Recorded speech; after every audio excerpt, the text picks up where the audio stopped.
Hello again. On today's episode of Tell Me, my friend Eric Dane is with us. Eric and I go way back. He's on a show now called Euphoria, which is a fantastic show on HBO. Eric and I worked together for years on Grey's Anatomy. We've been friends forever, and he's one of my favorite people. I hope you enjoy this episode of Tell Me.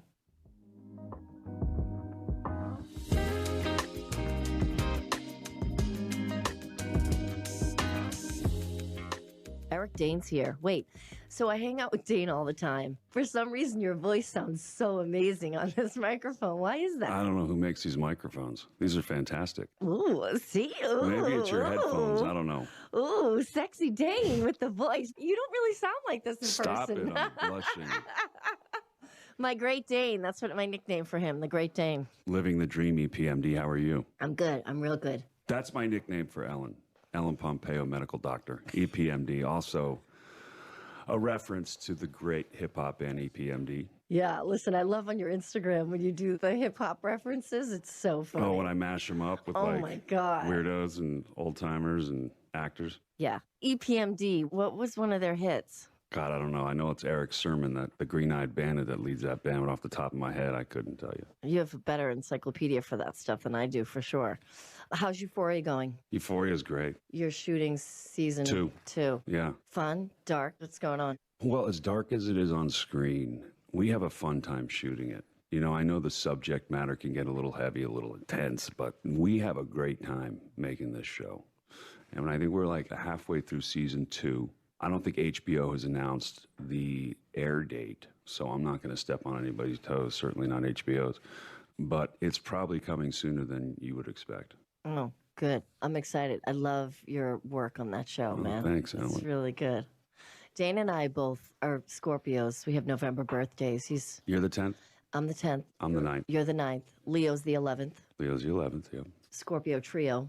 Yeah, what are we going to do this year for our birthdays? What can we do? Get older? No, stop. I don't want to get older. I know. 5th floor, man, it's brutal. I was telling people I was 45 for like 8 months, and then I Googled myself, and I realized that I was turning 44, and I felt like I gained an entire year back in my life. I felt like I cheated death a little bit. Wait. I forgot how old I was. Okay, Yeah. So first of all, I'm a little pissed that you're still in your 40s, because I'm not anymore.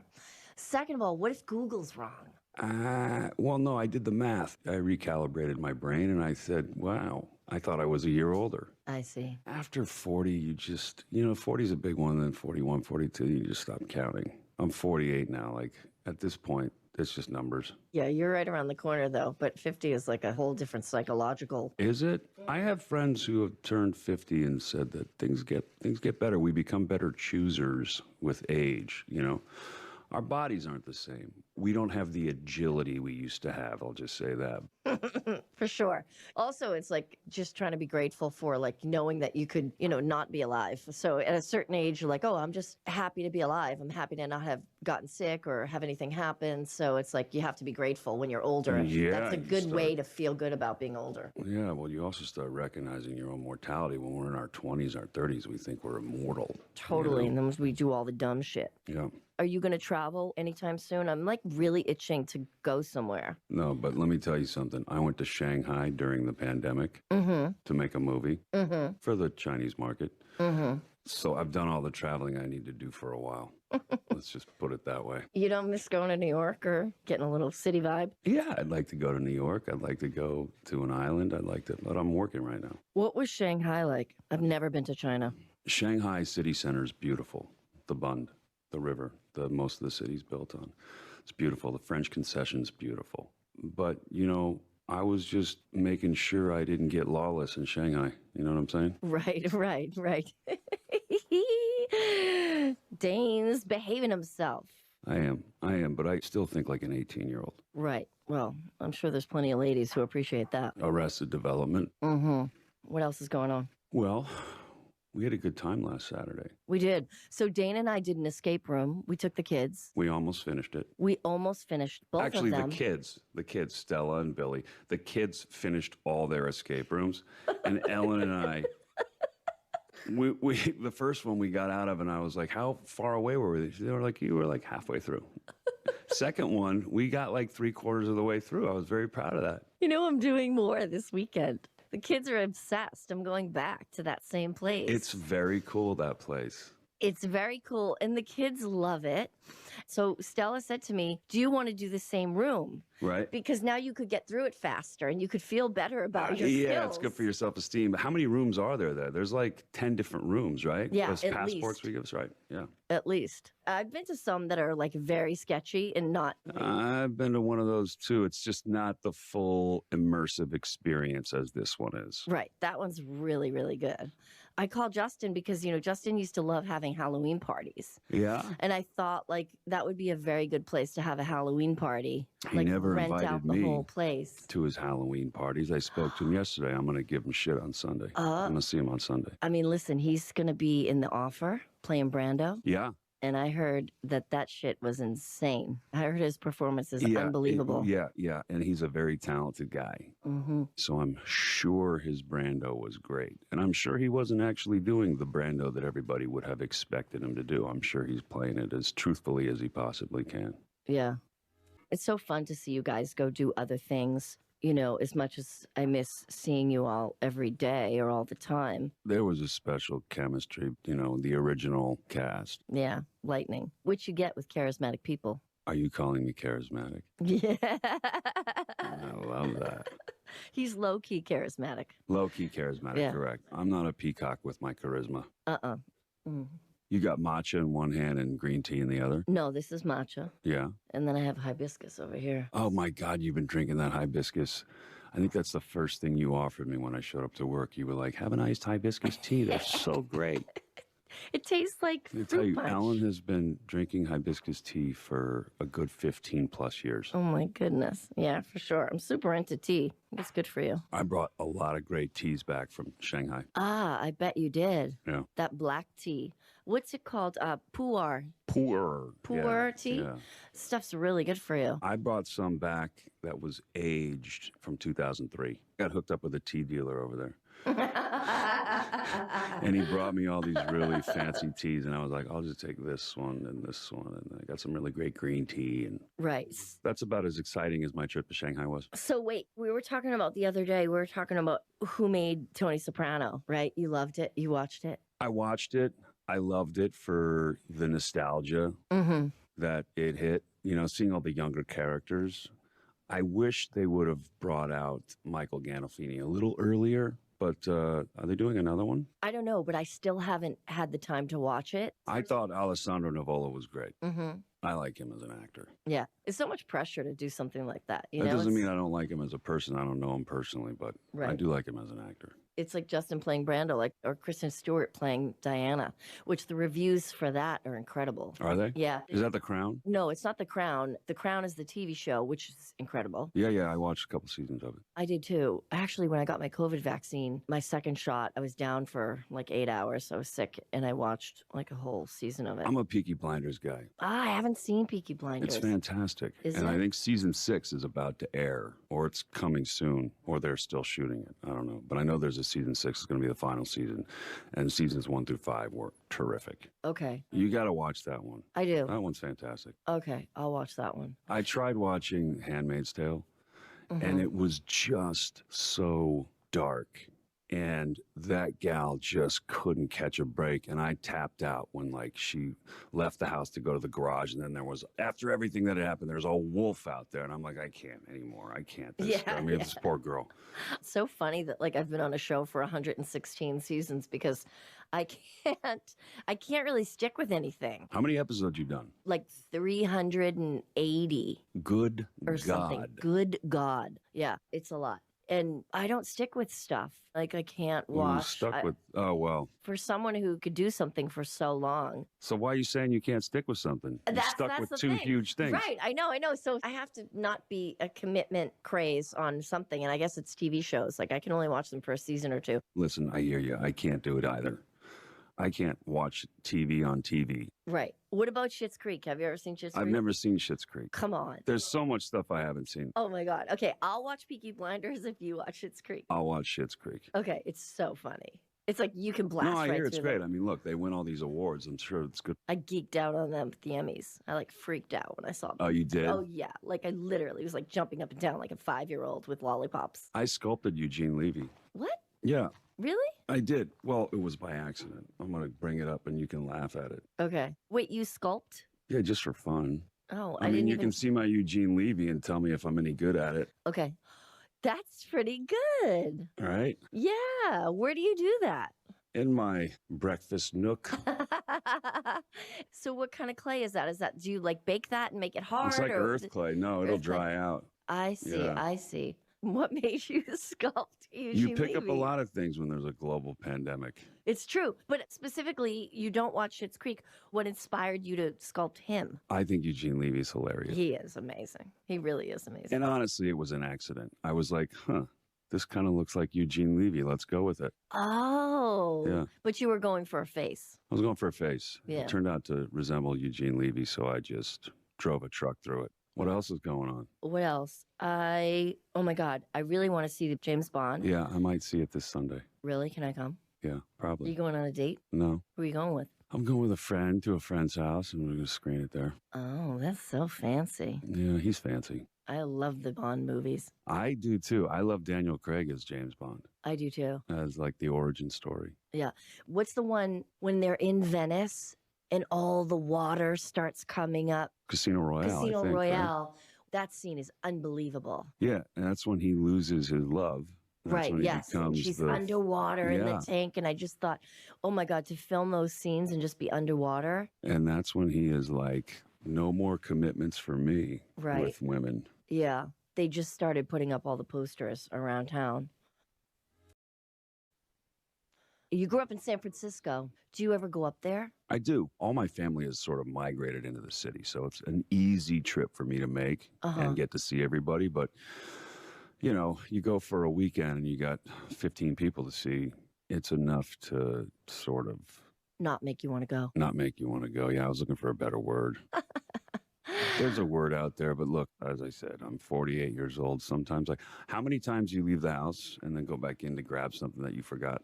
A million. Like the fucking car keys. Yeah, car keys, How are you glasses, how are you supposed hat, to even wallet. go anywhere without the car keys? I just run up and down stairs grabbing stuff. Boston's further away, so I can't really go back to Boston that much because it's so far anyway. Yeah. You know, it's a little harder for you to make excuses. It's so Well, close. San Francisco's a quick flight. Yeah.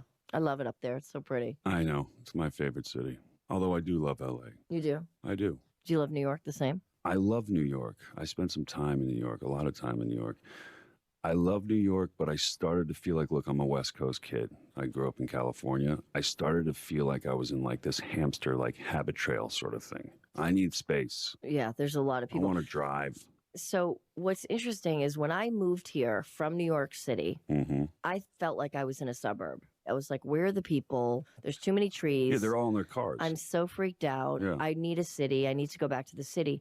And over the last 10 years, now Hollywood feels like Times Square. It's like super populated. People walk now. It has a much more of a city vibe than Certain it ever parts. did before. And now I don't like it. Yeah, it's a little fragmented, though. You know, you get that on Hollywood Boulevard.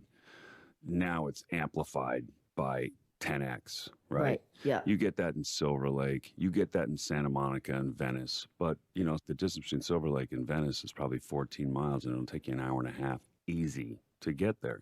There's so many cars on the road. Traffic, you know, we complain about it all the time. LA is known for its traffic, and it is real. One thing about New York that's so fantastic is that everybody's out on the street, so you have that human connection with everybody. Yeah. I think it's good. We don't have that in Los Angeles. Everybody's in their cars, fucking texting and not paying attention to driving and just doing all this crazy shit that really bums me out. My spirituality goes into the hay pile when I'm sitting in traffic in LA. Yeah, I feel like a lot of people feel like that. But I will say that's one great thing about podcasts. That's what I started to do is just like listen to podcasts in the car because I don't want to listen to the radio. Well, how many people listen to the radio? Well, I mean, Terrestrial radio. I don't even mean like terrestrial, like any radio, like any Like music. Sirius or Yeah. anything like that. Did you see the Wu-Tang documentary, biopic on Hulu? Mm-mm. You should watch it. It's great. Is it? Yeah. It's a nostalgia thing, too. You see all the origins of these characters coming up and forming this crew. Right. Oh, I actually saw, I saw a trailer for it. I'll put that in my queue of 50 million things to watch. Oh, right. Well, you first is Peaky Blinders. Okay, Peaky Blinders. I think you'll enjoy that. Then Wu-Tang documentary. Chris loves documentaries. It's all he does is watch It's a biopic, but, I mean, as far as, anyone's concerned, it's pretty truthful. RZA helped write it. Mm-hmm. Oh, well, there you go. Produced it. Method Man exec produced it. Okay. So you got some authenticity there. Very authentic. Right. Don't you wonder how people remember shit? I couldn't go back and write a biopic of my, beginning of my career. I don't remember anything. Chris has an amazing memory. Yeah. And he tells me stuff. He's like, remember when we went to Paris? And I'm like, nope, don't remember that at all. Wait, we were in Paris together, weren't we? Together, yeah. We were in that club, it was under the ground. It was really small, a basement. I was a little bit freaked out. Yeah, it was a cool club. I think it was called Neo. See? How do you remember that? I'm an elephant, babe. See? You guys remember shit. We remember details. What else do you remember? What else did we do when we were young and cool? Well, we would go to Monte Carlo. Yeah. Right? That was fun. Were you on the plane when it landed sideways? I know I was not on I would have remembered that. Oh, my God. I mean, I remember Chandra was on the plane with her kids. Yeah. Justin was on the plane with Keisha. And I was on the plane with Chris. And we landed in Nice. And it must have been windy or something. Yeah. And the plane just sort of all over the place until it just touchdown. fishtailed. That's always fun. Oh my God. And then we got off of the plane and went to the helicopter so the helicopter could take us to Monaco. And the helicopter pilot. I didn't get to go to Monaco that way. The plane I was on was a commercial flight. It landed perfectly and then we got into a car. Right. And the helicopter pilot just had this devious smile on his face, ooh, some American tourists. I'm going to terrorize them in a tiny little helicopter over the ocean. And that's exactly what he did. He that must have been a fun trip. Yeah. I got to go somewhere. I'm ready for this pandemic to be over. I don't know that it's going to be over. I think it's just going to be an annual thing.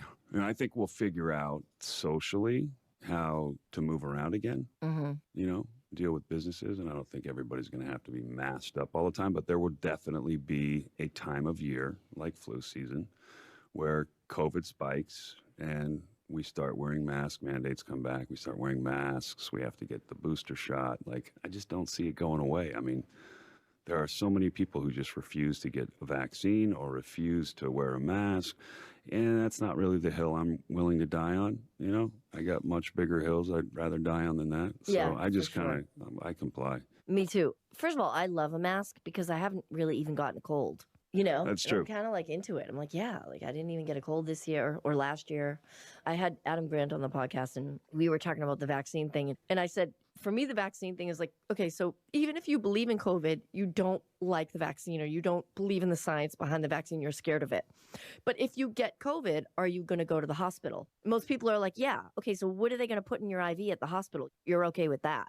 And Adam Grant said he asked one of his friends, do you think the world is round? And the friend was yeah. And he's well, have you ever been up in a spaceship and seen that the actual Earth is round? And the guy was no. And he's well, why do you, how do you believe that the Earth is round then? Because scientists, astronomers figured it out. I mean, man, it's crazy. I think people just, especially in this country, don't like to be told what to do. For sure. So it's not so much them not believing that a vaccine could work or that COVID exists. It's just don't tell me what to do. Yeah, I agree with you. I think you're right. You just hit the nail right on the head right there. Yeah. People don't want to be told what to do. Nobody likes being told what to do. But like I said, it's not the hill I'm ready to die on. I definitely don't like being told what to do. No, of course not. Nobody likes being told what to do. But if a doctor says, you'll do this or you'll die, that shit I'll do. Yeah. But, when it comes to, I'm kind of defiant in that way, too, I would say, for sure. I think we all are by nature defiant. We're Americans. We started out defiant. That's true. I think it's so interesting now. Do your kids, what do they learn in school? That's the other thing that people are all up in arms about is our kids are similar in ages and what these kids learn in school. And people are terrified that they're going to change what they're teaching the children. They should change what they're teaching the children. I agree. I don't see what's wrong with changing what they teach the children. All it's going to do is create a different perspective. For sure. Which needs to happen. Mm-hmm. Because things change and people are reluctant to embrace change. Yeah, for sure. And people are uncomfortable with change, myself included, but it's a necessity. We got to keep moving forward and keep growing. It's true. We're like weeds. We're like weeds. Yeah. In the sunlight. What are you doing for the rest of the day? I'm going to go to the gym because I need to keep my body in shape for Euphoria. You like how I work that in? Yeah, you taking your shirt off? I do a couple times this season. I mean, it just wouldn't be Cal if I didn't take my shirt off. Right, for sure. Do you have a say in your character? You know, I don't want to say in my character. I see. Trust Sam Levinson so completely that whatever he decides, I'm cool with. Because I trust that it's going to end up in a good place. Last season, I was a little bit, not reluctant per se, but kind of cautious and like, where is this going? Like, I'm going to lean into it, but where is it going? And this season surprised me a lot. We get a little bit into Cal's backstory, and it's going to be a fun ride, you know? Nice. As dark as it gets sometimes, still a very compelling television show. And we're shooting on film this year, 35 millimeter Kodachrome. Oh my goodness, really? Yeah. Oh, that's amazing. So the aesthetic is going to be it's going to look beautiful. gangbusters. So collaboration-wise, is there a conversation about your arc for the season or no? Are they completely finished writing all the episodes by the time you start shooting? Or are they writing and shooting at the same time? No, he's written all 8 episodes. Okay. So does he let you know what that looks like when you start shooting, or? I don't ask. Oh. I'm sure he would, but I don't ask. I just kind of like get on the wave and ride it. It's fun. Right. Nice. I mean, Sam is an interesting guy. As a director and a writer, he took 4 years of acting. I don't know if it was Stanislavski or something. It was method acting. You know, because eventually he knew he was going to have to be able to communicate with actors and speak the same language and be able to kind of do some of the stuff on his own so that he could help the actor achieve what his vision is. I'm glad you're having fun doing that. A lot of fun. Are your shooting days super long? I mean, look, it's television, film industry, motion picture industry. All the days are long. Yeah. And they could be made shorter in some of the departments for the greater good, but all the days are long. It's not a 9-to-5 job by no stretch of the imagination. For sure. Do you feel like, I mean, obviously you love your job and Euphoria is a big hit show.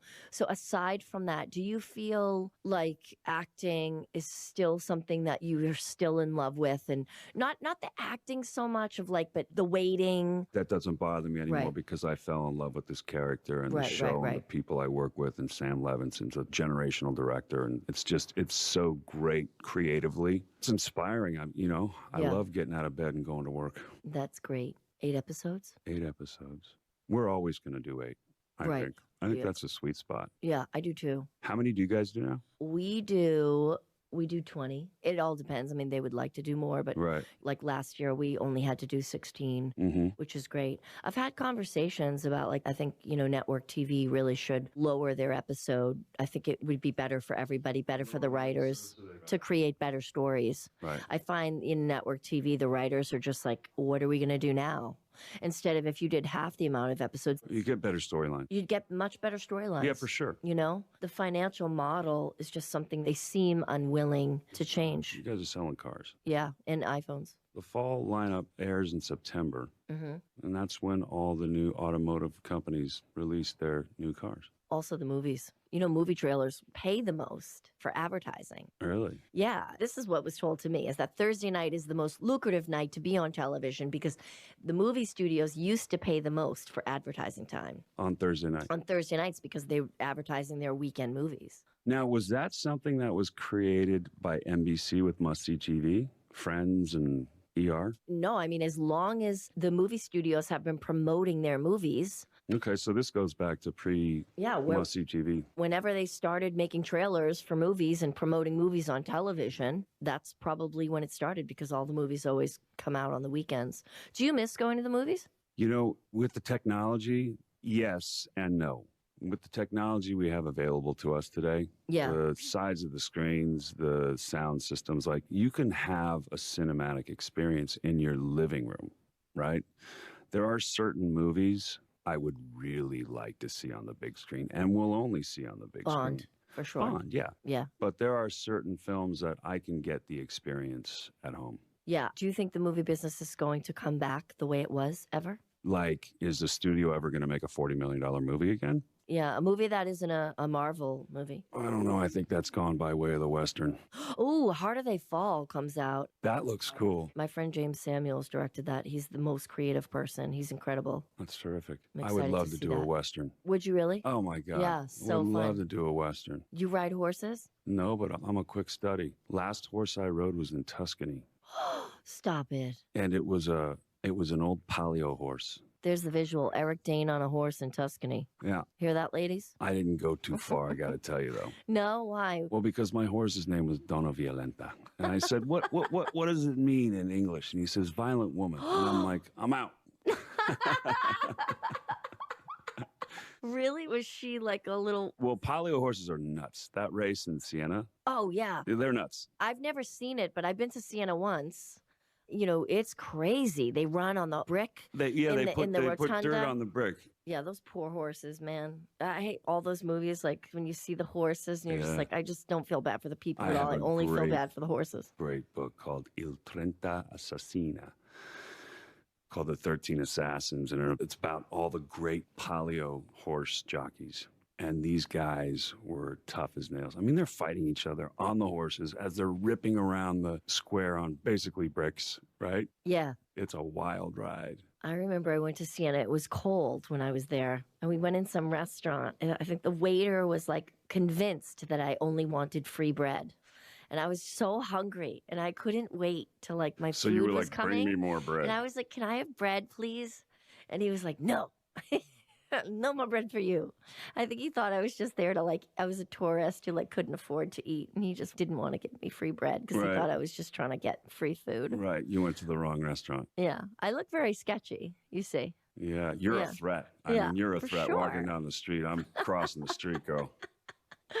I love you for doing this. Thank you. Oh, my God. Anytime. Well, let's watch Euphoria when it comes out. We don't know exactly when it's coming out, but it's coming out. Zendaya is the most gorgeous creature I've ever seen in my life, and I love her. Oh, my God. Zendaya's amazing. Oh, my God. Incomparable. I loved seeing the both of you. It's a great show, and I'm so proud of you, and I love you. Thank you. I love you, too.